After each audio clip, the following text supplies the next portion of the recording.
একজন যে আছে ওই যে দরবেশ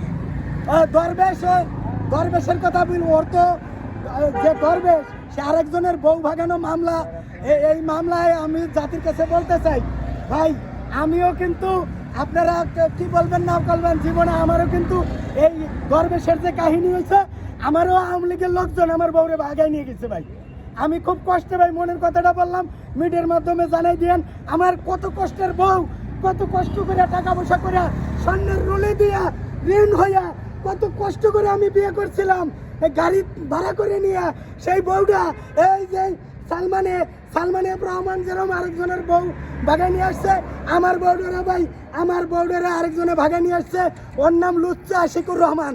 ওই লুচ্চা আশিকুর রহমানের ফাঁসি আমি আপনাদের মাধ্যমে চাই। সে কি করতো? সে রাজনীতি কি, সে আওয়ামী লীগ, সুবিধা লীগ, আওয়ামী লীগ করতো। আর আমি সাধারণ জনগণ। এই জন্য সে আমার বউটারে ভাই, সুন্দরী বউ, অত্যন্ত সুন্দরী বউ, তার নাম হলো আখি। সে আমারে দিল ফাঁকি।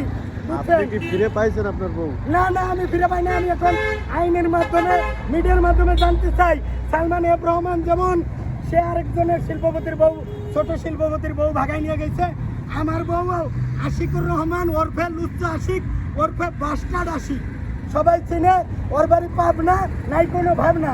ওরে সবাই চিনে লুচ্চা বা বাস্টার্ড আশিক। ওর 12টা বাবার সন্ধান পাওয়া গেছে।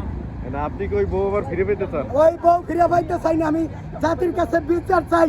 তবে বউ ফিরে পাইতে কে না চায়? এত সুন্দরী বউ সবাই ফিরে পাইতে চাই।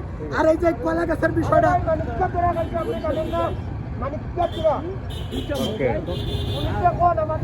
ভাই আর কিছু বলার আছে?